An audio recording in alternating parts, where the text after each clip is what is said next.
When Marine Staff Sergeant Daniel Carter boarded a flight to escort the body of a fallen comrade home, he expected solemn respect.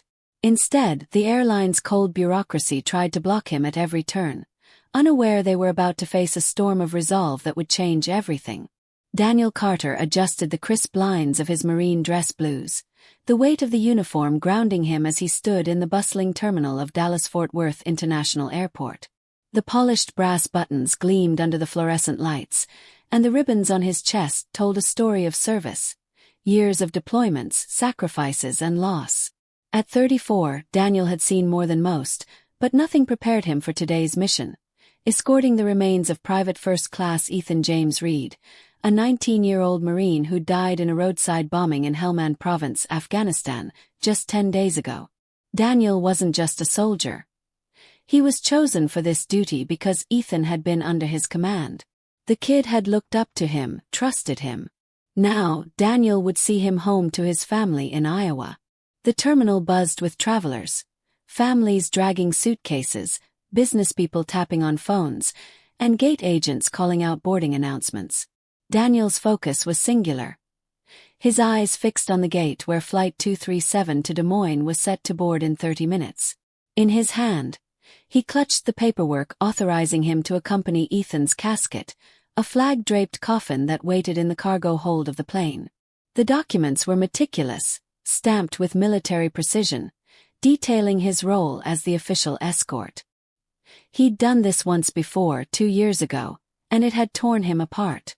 But he'd volunteered again because Ethan deserved that much. "Excuse me, sir." A voice broke his thoughts. A young airline gate agent, her name tag reading Megan, approached him. Her tone was polite but clipped, the kind of rehearsed courtesy that came with the job. "Are you boarding Flight 237? "Yes, ma'am," Daniel replied, his voice steady but low.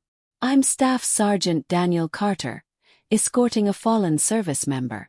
Megan's eyes flickered to his uniform, then to the paperwork in his hand. Her expression softened for a moment, but it quickly hardened again. "I'm sorry, sir, but there's an issue with your ticket. Can you come with me to the desk?" Daniel's jaw tightened. An issue. He'd triple-checked everything before leaving the base. The military travel office had booked his flight, coordinated with the airline, and ensured every detail was in place.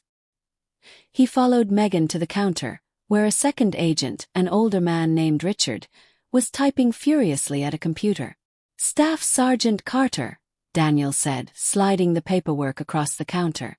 "I'm escorting Private First Class Ethan Reed. His remains are on this flight. I need to be on board to accompany him." Richard barely glanced at the documents. "Yeah, we see that, but there's a problem. Your ticket was flagged. It's not in the system as a confirmed seat." Daniel's stomach churned. "That's impossible. The Marine Corps coordinated this directly with your airline. I spoke to your team yesterday to confirm."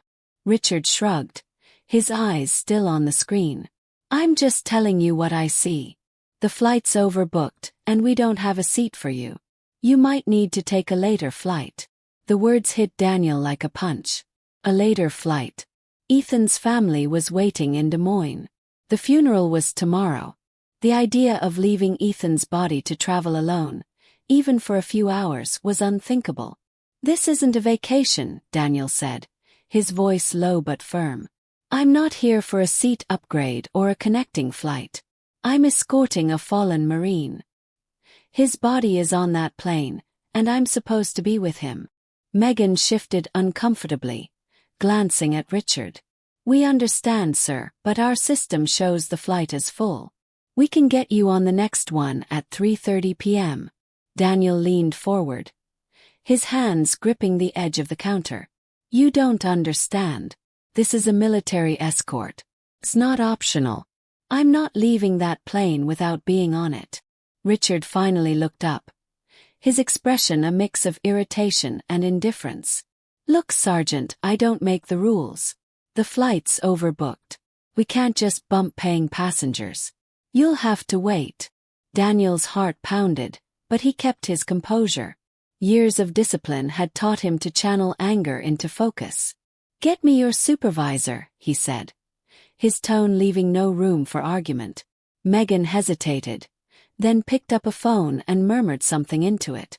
A few minutes later, a woman in a navy blazer approached.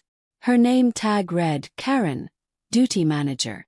She was in her late 40s, with a no-nonsense demeanor that suggested she'd handled her share of passenger complaints. Staff Sergeant Carter, I'm Karen, she said, offering a tight smile. I understand there's an issue with your ticket. It's not an issue, Daniel said, sliding the paperwork toward her. These are orders from the United States Marine Corps. I'm escorting Private First Class Ethan Reed's remains to his family. The airline was notified weeks ago. My seat was confirmed. Karen skimmed the documents, her brow furrowing. I see. But our system shows this flight as overbooked.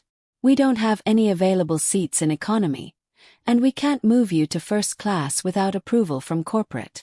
Daniel's voice remained calm, but his words carried weight. Ma'am, this isn't about first class or economy. This is about a kid who died serving his country. His body is in the cargo hold of that plane. I'm not here as a passenger. I'm here as his escort. If I don't get on that flight, you're sending a fallen Marine home alone. Karen's eyes flickered with something. Maybe guilt, maybe discomfort, but she quickly masked it. I understand the situation, Sergeant, but our hands are tied. We can't displace other passengers.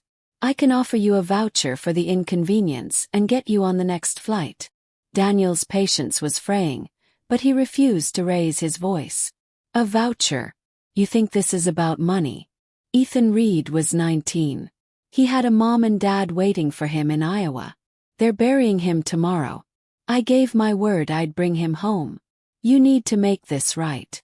Karen sighed, tapping her pen against the counter. I'll see what I can do, but I can't promise anything. Wait here. As Karen disappeared into a back office, Daniel stood rigid, his mind racing. He thought of Ethan. His goofy grin, the way he'd hum country songs during long patrols, how he'd talk about his little sister back home. Daniel had promised Ethan's parents he'd be there, not just to deliver the body but to honor their son's sacrifice. The thought of failing them now was unbearable. Minutes ticked by. The boarding announcement for Flight 237 crackled over the loudspeaker. Passengers lined up, oblivious to the drama unfolding at the counter. Daniel's eyes scanned the crowd, landing on a man in a suit, arguing loudly with another gate agent about a delayed connection. The man's voice carried, complaining about missing a meeting. Daniel's fists clenched.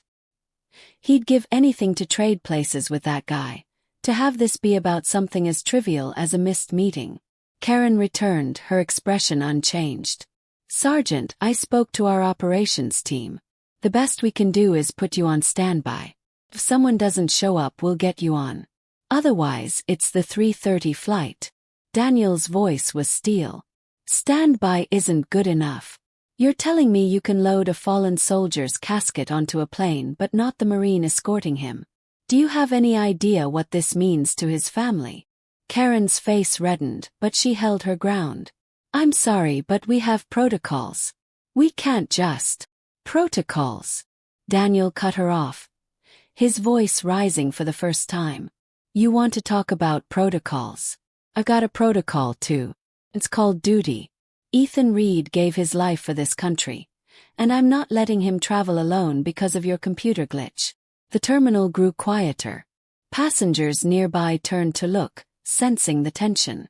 A woman with a toddler in her arms stared at Daniel, her eyes wide. A man in a cowboy hat muttered something to his wife, who nodded solemnly. Daniel didn't care about the attention.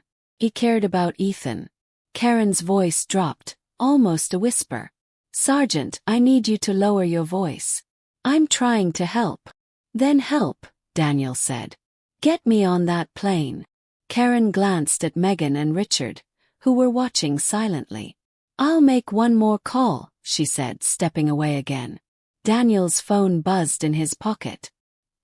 He pulled it out and saw a text from Ethan's mother, Linda Reed. We're at the airport in Des Moines. Thank you for bringing our boy home. His throat tightened. He couldn't fail her. Not now. As he waited, a passenger approached, a middle-aged man in a polo shirt, carrying a briefcase. "Excuse me, Sergeant," the man said, his voice hesitant. "I overheard. You're escorting a soldier's body." Daniel nodded, not trusting himself to speak. The man's eyes softened. "I'm on this flight. If they need a seat, they can have mine. I'll take the next one." Daniel stared at him, caught off guard. "Sir, I appreciate that, but—" "No buts," the man said. "My name's Tom. I served in the Army 92 to 98. I know what this means. You need to be on that plane." Before Daniel could respond, another passenger, a woman in her 60s, stepped forward. "I heard too. I'll give up my seat if it helps. That boy deserves to have you with him." A ripple of murmurs spread through the crowd. A young man in a hoodie raised his hand. "I'm on the flight. Take my seat." Daniel's chest tightened. He wasn't used to this. Strangers stepping up, offering to sacrifice their plans for him, for Ethan. He nodded at them, his voice thick. "Thank you. All of you." Karen returned, her expression a mix of surprise and frustration. "Sergeant, we've got a solution. One of our first-class passengers agreed to move to a later flight. We're rebooking them now. You're confirmed for a seat." Daniel exhaled, relief flooding him. "Thank you, ma'am." Karen hesitated, then added, "I'm sorry for the mix-up. We should have handled this better." Daniel didn't respond. He didn't need apologies. He needed to get on that plane. As he boarded, the captain met him at the gate. "Staff Sergeant Carter," the captain said, shaking his hand. "I just heard what happened. On behalf of the airline, I apologize. We're honored to have you and Private Reed on board." Daniel nodded, his focus already shifting to the task ahead. The flight was quiet, the cabin filled with a somber respect as passengers watched him take his seat. A flight attendant brought him a bottle of water, her eyes misty. "Thank you for your service," she whispered. The plane took off, and Daniel stared out the window, the clouds blurring below. He thought of Ethan, of the kid's laugh, his courage, his sacrifice. He thought of the family waiting in Des Moines, their lives forever changed.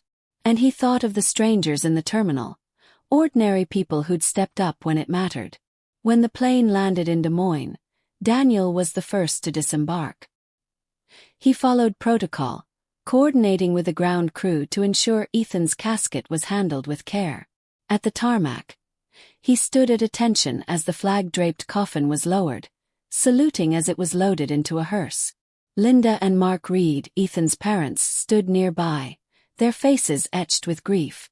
Linda clutched a tissue, her eyes locking onto Daniel's. "Staff Sergeant Carter," she said, her voice trembling. "Thank you for bringing him home." Daniel swallowed hard.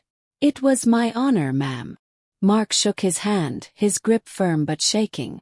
"We heard about the trouble at the airport. You fought for him." "Thank you."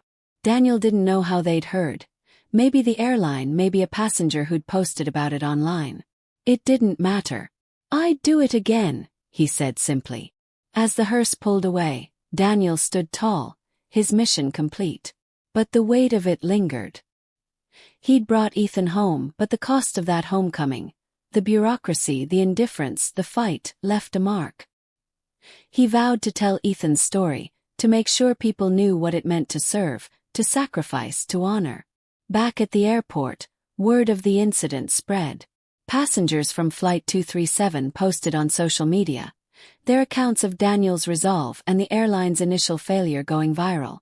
By the next morning, the airline issued a public apology, promising to review their policies for military escorts.